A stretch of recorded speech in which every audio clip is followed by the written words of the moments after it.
Hi, everyone. This week I'm back and I'd like to talk about photography and the way that we look at things and what we choose to show people.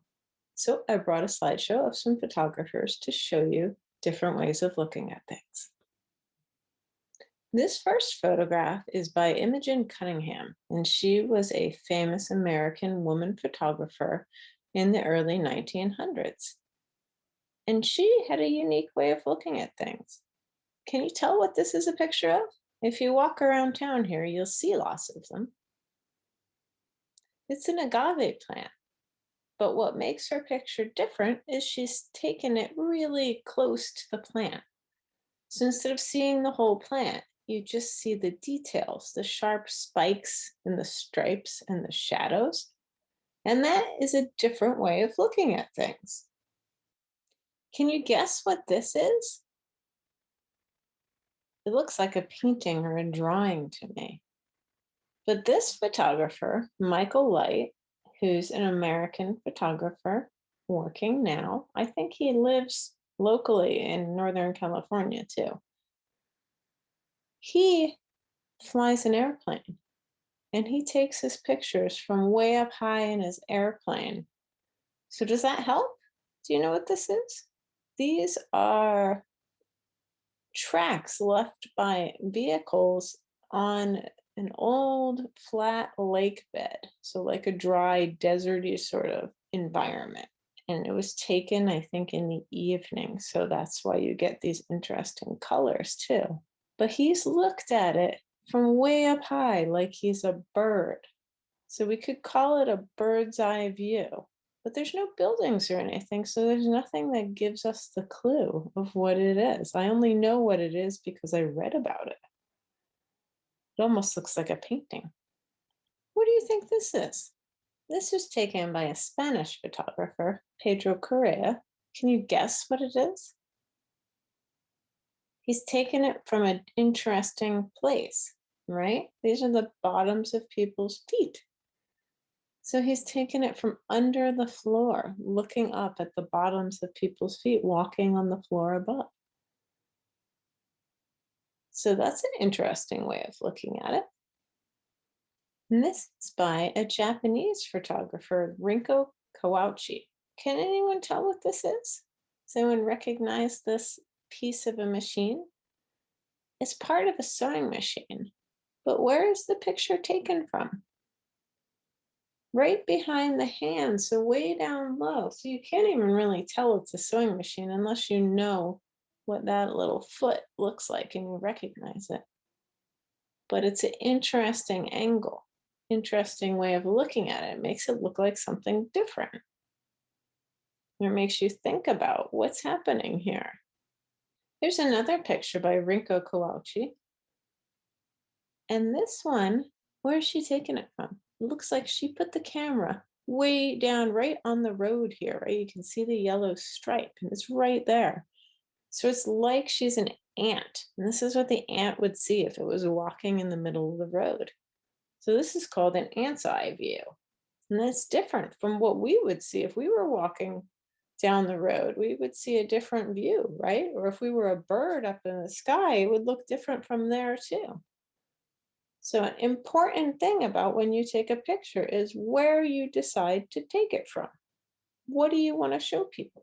Do you want to show people something they don't normally see? Like, usually I don't get down and lie in the middle of the road and put my head down on the stripe, right? Because that wouldn't be safe. But it's neat to see the perspective from there, the view from there. This is a German photographer, Michael Wolf, and he lives in Hong Kong.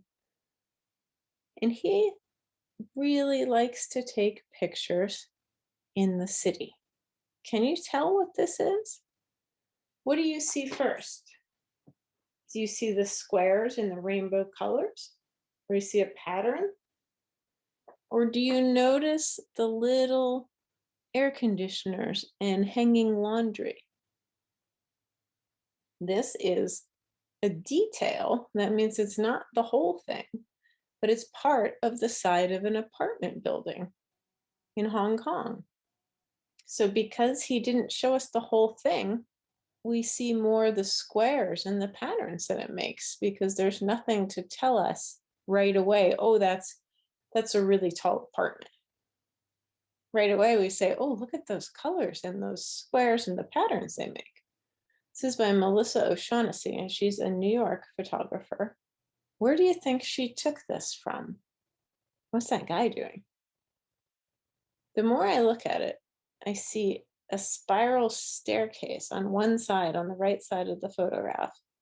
So I think he's going up that, but she must be standing outside on the other side of a window looking at him, but there's also the reflection of the sky and the city and maybe the windows from another office building.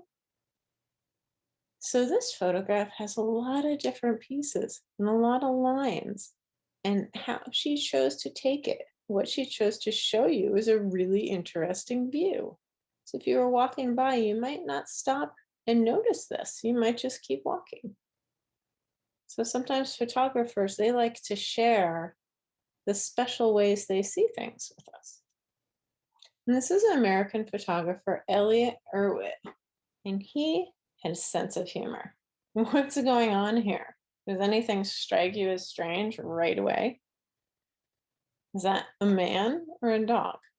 I think the dog is just so perfectly lined up with the man's head that it looks like a man dog. This is a picture that really makes you laugh, but it makes you think too, right? And he wanted to show you that. And here's another one. This one I have to look at twice. It took me a little while to notice. So you see the little tiny dog, it's cute with its little hat. And at first I thought it was two people walking the little tiny dog. But what is it? That person on the left, that's not a person. That's like a giant dog, like a really, really tall dog. You can't even see the belly of the dog, really. So I like that he makes you look at it and then you laugh at the end. So we've seen several photographers with all different viewpoints. That means they all look at the world in a different way. And what's special about being a photographer is you get to share how you look at the world with other people. So this week, what I have for you is a photo safari. And I'd like you to go out and take some pictures, and I have a list of things that I want you to take pictures of. And if you don't have access to a camera, that's okay. You can draw the pictures. So what you need to do, if you don't have a camera and you're going to draw, is make a little viewfinder. So take a piece of paper like this, any piece of paper, doesn't matter, fold it in half, cut a little rectangle. When you open it up, you have your viewfinder. So you can look around, see how it's making a picture. If I move it around, you can have just lips.